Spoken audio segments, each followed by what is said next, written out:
చెప్పాలంటే ఈ సినిమా చరణ్ మనల్ని సంతోషపెట్టాడు, మన చేత ఆనందంగా గెంతులు వేయించాడు, మన చేత బాధ పెట్టాడు, ఆ బాధకు మనం లోనయ్యేలా చేశాడు, ఆఖరికి విజయం సాధించాడు. ఇలాగా ఎన్ని రకాలుగా చూసుకున్నా సరే ఈ పెద్ద క్యారెక్టర్లో తను రాణించిన విధానానికి, తను పడ్డ కష్టానికి నేను మనస్ఫూర్తిగా నా అభినందనలు తెలియజేస్తూ మరొక ఎన్నో విషయాలు చెప్పాలి. అందులో మరొక విషయం ఏంటంటే ఆర్టిస్టులు అనేవాళ్ళు వాళ్ళు క్యారెక్టర్లో ఎమోషన్ వాళ్ళు ఓన్ చేసుకుని ఫీల్ అవ్వాలి తప్ప వాళ్ళు ముఖవళికలతోటి, ఫేషియల్ ఎక్స్ప్రెషన్స్ తోటి, ఫేషియల్ మజిల్స్ తోటి రాణించి రక్తి కట్టించాలన్నది పెర్ఫెక్ట్ యాక్షన్ కాదు. చాలామంది గొప్ప యాక్టర్లు ఉంటారు, వాళ్ళందరూ కూడా వాళ్ళు తెర మీద బాధపడుతూ మనల్ని బాధ పెడతారు, కానీ లోపల ఉన్న ఫీల్ని వాళ్ళు ఫీల్ అవుతూ తన మనసు లోపల అంతర్గతంగా ఏమి ఫీల్ అవుతాడో దాని కళ్ళ ద్వారా మాత్రమే చూపిస్తూ మనల్ని కంటదరి పెట్టించే విధంగా చేశాడే, అది పరిపూర్ణమైనటువంటి నటన, పరిపక్వత ఉన్నటువంటి నటన. ఈ రోజున రామ్ చరణ్లో పరిపూర్ణత, పరిపక్వతను నేను 100% నేను సాటిస్ఫై అయ్యే విధంగా చేయగలిగాడు. మీరందరూ కూడా ఆశీస్సులు అందించే విధంగా, దాన్ని ఆమోదించే విధంగా ఈ రోజున తెర మీదకి కనిపించిందంటే కనుక అది దాన్ని మనస్ఫూర్తిగా ప్రతి ఒక్కళ్ళం అభినందించాల్సినటువంటి ఇది.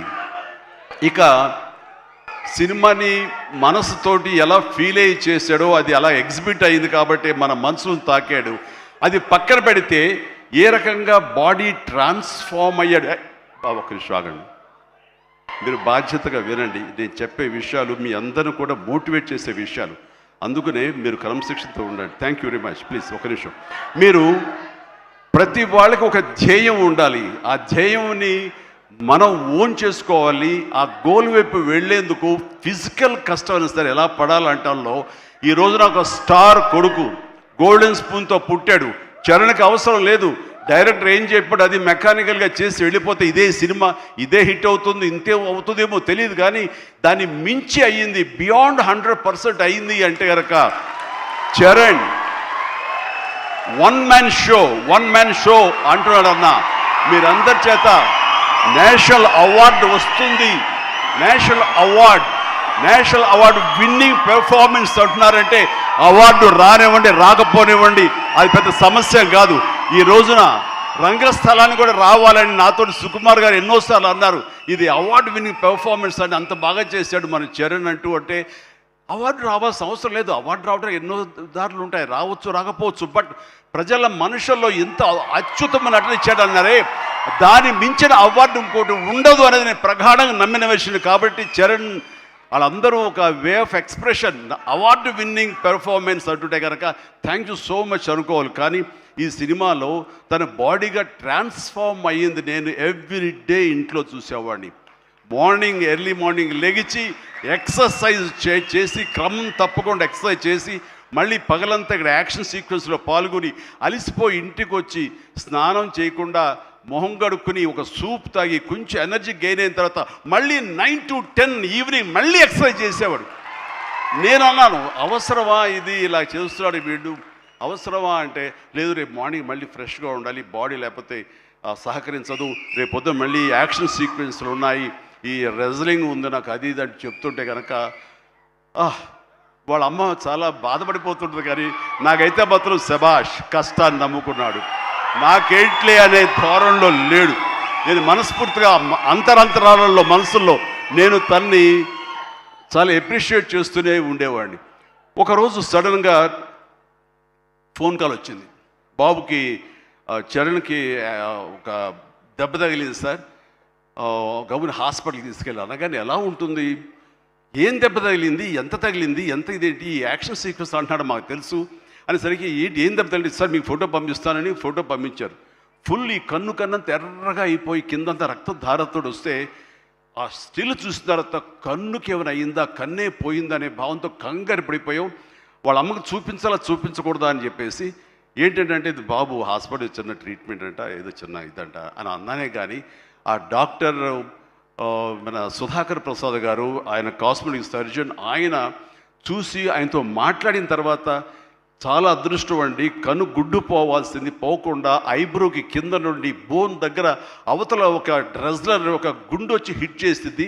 అది కట్ అయింది కిందంతా, అంతే తప్ప ఇంకేం కాలేదు. అవి ఎలాంటి ఇబ్బంది లేకుండా నేను స్టిచెస్ చేస్తున్నాను అని చెప్పేసి అంటున్నాడు. ఒక 7-8 పడ్డాయి ఫీచర్స్. ఆ తర్వాత అన్న తర్వాత ఒక సై ఆఫ్ రిలీఫ్ అమ్మాయి అప్పుడు చెప్పిన వాళ్ళ అమ్మకి పెద్ద ప్రమాదం ఏం కాదని చెప్పేసి. సో అలాంటివి ఉన్నప్పుడు, అంత కష్టం తీసుకుంటున్నప్పుడు నేను బాధపడే కంటే కూడా సంతోషపడ్డాను ఎస్ అని. ఇలాగా ఇది జరుగుతున్నప్పుడు నాకు ఒక పాత ఇన్సిడెంట్ ఒకటి గుర్తుకొచ్చింది. గోండా సినిమా, అది 1983 ఎండ్లో అనుకుంటా. బహుశా నాకు ఇంకా అప్పుడు చరణ్ పుట్టలేదు, మరి కడుపులో పడ్డాడేమో తెలియదు నాకు. ఆ సినిమా టైమింగ్ అది తెలీదు. ఆ సినిమాలో ఒక ట్రైన్ కింద నేను హ్యాంగ్ అవుతూ ఆ రాడ్ పట్టుకుని క్రాల్ అవుతూ పాకుతూ వెళుతూ ఉంటే, రన్నింగ్ ట్రైన్లో ఒక 30-35 కిలోమీటర్ స్పీడ్లో వెళ్తూ ఉంటే కెమెరాలు 4 పక్కల ఫిక్స్ చేసేసారు. అలా చేసుకుంటూ వెళ్ళిన తర్వాత అక్కడ మా నాన్నగారు ఉన్నారు. ఆయన అప్పుడప్పుడు నా షూటింగ్స్కి వస్తుండేవారు రాజమండ్రి అటు వెళ్ళినప్పుడు. ఆయన చూసిన తర్వాత ఎందుకో కడుతారు, డూపో లోపల పడుకుంటాడేమో అనుకుంటే నేనే పడుకునేసరికి నాన్న కంగారు పడ్డారు. ఒక 2 కిలోమీటర్ల తర్వాత బండి ఆగింది. అక్కడి నుంచి మళ్ళీ తిరిగి వెనక్కి వచ్చేసరికి నాన్న కంగారుగా, ఇంత కష్టం పడాలా నువ్వు, ఇలా చెయ్యాలా, ఇలాంటి షార్ట్గా డూప్లు ఉంటారు కదా, నువ్వెందుకు వెళ్ళాలి, ట్రైన్ కింద నువ్వు దూరటం ఏంటి, వెళ్ళటం ఏంటి, ఒక 3 ఇంచెస్ కిందకి వెళ్తే కంకర్రాళ్ళు తగులుతుండే కదా, ఏమైపోతావు అని చెప్పేసరికి, నాన్న ఇలాంటి చేయకపోతే కనుక మరి నా అభిమానులు ఎలాగా ఆనందపడతారు, వాళ్ళని అలరించడం కోసం నేను చెయ్యాలి, మీరు ఇలాంటివి చెప్పి నన్ను డిసప్పాయింట్ చేయకండి, మీకు తెలియదు ఊరుకోండి, ఏం పర్లేదు, ఏం కాదు, అన్ని రకం జాగ్రత్తగా ఉన్నాం కదా అంటే, ఇప్పుడున్నంత సేఫ్టీ హార్నెస్లు కానీ సేఫ్టీ ప్రికాషన్స్ కానీ ఆ రోజులు లేవు. మన చేతి బలంతో హ్యాంగ్ అవుతూ వెళ్ళాలి. అండ్ అది చూసిన తర్వాత నాన్న ఒక మాట అన్నారు, రేపు పొద్దున అమ్మాయి కడుపుతో ఉంది, అది అమ్మాయి పుడతారు అబ్బాయి పుడతారు మాకైతే తెలియదు, కానీ వాడు అబ్బాయి అయితే కనుక వాడు రేపు పొద్దున సినిమాలోకి వస్తే కనుక వాడు స్టార్ అయితే, వాడు ఇలాంటి కష్టాలు పడితే, ఇలాంటి దెబ్బలే తింటే నా బాధ ఏంటో నీకు అప్పుడు తెలిసి వస్తుందిరా అని చెప్పి నాన్న అన్నప్పుడు లేదు. ఈ కంటి మీద దెబ్బ తగిలింది, మణికట్టు ఫ్రాక్చర్ అయ్యింది అని అన్నప్పుడు నాకు మా నాన్నగారు గుర్తుకొచ్చారు. ఆయన ఆ రోజే అన్నారు, ఆయన నోటి వాక్యం, ఆయన నోటి ఇది, ఆయన బాధతోటి ఉద్వేగంతో అన్నా సరే, ఈ రోజున నా బిడ్డ కష్టానికి ప్రతీక, ఏది ఈజీగా రాదు, nothing is short cut, nothing comes, అడ్డదారులు ఏది రాదు, ఆ కష్టపడితేనే వస్తుంది. ఎస్, అలా కష్టపడ్డాడు. ఈ సినిమాకి అంత మన్నలను పొందారు మీరందరి చేత. ఈ రోజున పెద్దయే అనిపించుకుంటున్నాడు, రామ్ చరణ్ కాదు అనేలాగా ఉంది అంటే కనుక అది చాలు. ఆ బిడ్డకు ఆశీస్సులు మీ అందరి నుంచి. ఇలాగే ఉంటాం. మేము ఎప్పుడు కష్టపడ్డ ఒకటే నమ్ముకున్నాము, కష్టపడతాం తప్ప ఏది షార్ట్ కట్లో కావాలని కోరుకోవు, ఒళ్ళు వంచి పనిచేస్తాం. ఈ రోజుకి అదే. ఈ రోజు కూడా చిరంజీవి గారు మీరేంటి 2 పూటలు ఇంకా ఎక్సర్సైజ్ చేస్తారంటే, అవకాశం ఉంటే 2 పూటలే చేస్తాను, బట్ ఒక పూట మాత్రం చాలా ఖచ్చితంగా చేస్తాను. ఇద్దరం జిమ్లో ఒకరిని పోటీ పడుతుంటాం అనమాట. మరి సరదాగా పర్సనల్ విషయాలు మీతో షేర్ చేసుకోవడం ఆనందంగా ఉంది. అండ్ చరణ్ ఈ సినిమాలో తను నటించలేదు, జీవించాడు. అందుకనే ఇంకా చిరంజీవి కాదు, తను చరణ్ జీవి అని మీ నుంచి వచ్చిన మాట ఇది. నిన్న కూడా ఢిల్లీలో పిఎం గారు నరేంద్ర మోడీ గారితో పాటు తను కూడా ఒక కాంక్లేవ్లో పాల్గొన్నాడు. రిపబ్లిక్ టీవీ కాంక్లేవ్లో పాల్గొన్నప్పుడు వాళ్ళు కొత్త కాయినేజ్ పెట్టారు, న్యూ ఏజ్ మెగాస్టార్ అని. ఎస్, మనం ఇలాంటి అవకాశాలు నాకు రాలేదు, కానీ చరణ్కి వచ్చింది. చరణ్ దాంట్లో నిరూపించుకుని ఒక అడుగు ముందుకు వెళ్తున్నాడు. కాబట్టి చరణ్ ముందుంచి నేను వెనక ఉండడం అన్నది సబబు, అది కరెక్టు. బిడ్డలు ఎదిగినప్పుడు, బిడ్డలు ముందుకు వెళుతున్నప్పుడు ఆ పొందే ఆనందం అంతా ఇంత కాదు. సో ఈ రోజున ఈ పెద్ది తర్వాత రంగస్థలంలో కొంతవరకు, ఇప్పుడు ఈ పెద్ది తర్వాత పుత్రోత్సాహం అనేది 100% నేను ఫీల్ అవుతున్నాను. అండ్ అన్నట్లుగా మరి బిడ్డ పైకి వచ్చాడు, బిడ్డ ఫుల్ ఫిట్గా చేస్తాడు కదా, ఇంకా మీరు చెయ్యాలంటే ఆహా ఆ విషయం మాత్రం ఎస్ చెయ్యాలి.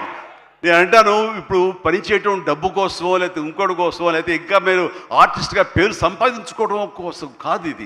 ఇది పని చేయటంలో ఆనందం ఉంది, పని చేయటంలో ఒక ఎనర్జీ ఉంటుంది. సో అది పూర్తిగా జీవితకాలం అనుభవించిన నాకు, 47 సంవత్సరాల పాటు అనుభవించిన నాకు ఆ పని అంటే ఆ ఉత్సాహం అంతే. జస్ట్ 24 అవర్స్ బ్యాక్ మొన్న ఉదయం 4:30 లేచాను. ఎందుకంటే ఎక్కడో అల్యూమినియం ఫ్యాక్టరీలో నేను 8 o'clock షార్ట్లో ఉండాలి అంటే 4:30 లెగిస్తాను కానీ నేను వెళ్ళలేను. 4:30 లేచాను, ఒక 1 hour ఎక్సర్సైజ్ చేస్తాను, మేకప్ అండ్ వెళ్ళిన తర్వాత ఏం ఓపిక అండి మీకు అట్లాగా, ఇంకా ఎన్నాళ్ళు పని చేస్తారు మా ఆవిడ అంటుంటే, సరే చాలు వెళ్ళమ్మా ఇలాంటి చెప్పిన డిసప్పాయింట్ చేయకు, నేను చేయాలి, చేతిలో ఉత్సాహం అని చెప్పి.